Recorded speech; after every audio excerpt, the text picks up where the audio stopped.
স্থাপন কৰাৰ মূল উদ্দেশ্য হল যে আমাৰ গাঁও অঞ্চলত বহুত দুখীয়া মানুহ আছে। গৰীব দুখীয়া মানুহে কেনেকৈ চলিব লাগে, বহুত অসুবিধা, চিকিৎসা নকৰাকৈ থাকে।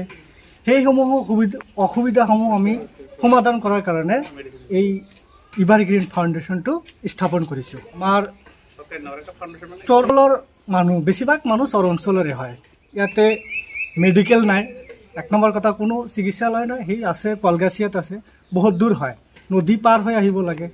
ইয়াতে আমাৰ চৰৰ মাজত এটা চিকিৎসা দিব লাগে, হস্পিটেল দিব লাগে, কিন্তু দিয়া নাই চৰকাৰে।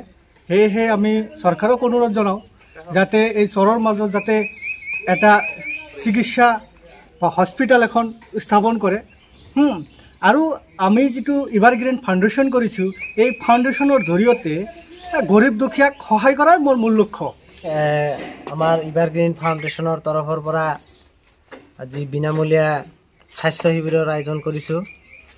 যে আমি আমাৰ অঞ্চলটো হ'ল নৈপৰীয়া অঞ্চল, চৰচাপৰিৰ ওচৰে পাঁজৰে। চৰচাপৰি মানুহৰ চিকিৎসা সেৱাৰ পৰা বহুত ধৰণে তেওঁলোকে সুবিধা লাভ কৰিব পৰা নাই, যাৰ কাৰণে আমি বিভিন্ন দিশৰ পৰা চিন্তা কৰি আমাৰ এভাৰগ্ৰীণ ফাউণ্ডেশ্যনৰ পৰা আমি এটি বিনামূলীয়া স্বাস্থ্য পৰীক্ষা শিবিৰৰ আয়োজন কৰিছোঁ, যে যাতে আমাৰ এই অঞ্চলৰ মানুহখিনিয়ে আপাতত কিছু হ'লেও স্বাস্থ্যৰ বা তেওঁলোকৰ শৰীৰৰ যতন ল'ব পৰাকৈ কিছু ঔষধৰো আমি যোগান ধৰিছোঁ, যাতে তেওঁলোকে এই চিকিৎসা সেৱা লাভ কৰিব পাৰে।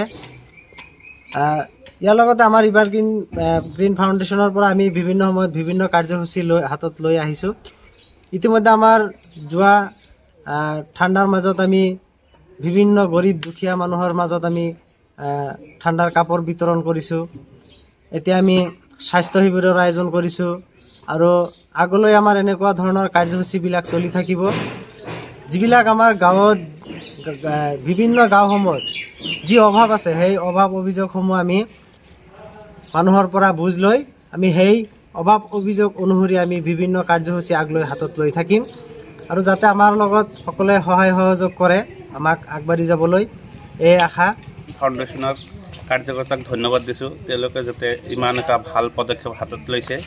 আমাৰ এই অঞ্চলৰ দুখীয়া মানুহৰ স্বাস্থ্যৰ ক্ষেত্ৰত বা মেডিকেলৰ পৰ্যাপ্ত পৰিমাণ নাই, তেওঁলোকে হয়তো আছে যদিও বহুত দূৰ। ইয়াত আহি তেওঁলোকে কেম্প পাতিছে, এই কেম্পৰ জৰিয়তে যিসকল মানুহে ট্ৰিটমেণ্ট কৰি ভাল হ'ব, তেওঁলোকে যাতে আৰু সা সুবিধা দিয়ে। আৰু এভাৰগ্ৰীণ ফাউণ্ডেশ্যনৰ কাৰ্যকৰ্তা যাতে ইয়াতকৈ আৰু ভাল পদক্ষেপ ল'ব বুলি তেওঁলোকক আমি আহ্বান জনাইছোঁ।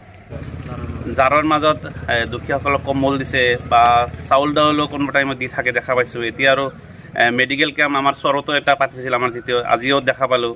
তেওঁলোকে বহুত ভাল কাম কৰি আছিল, আমি দেখা পাই আছোঁ।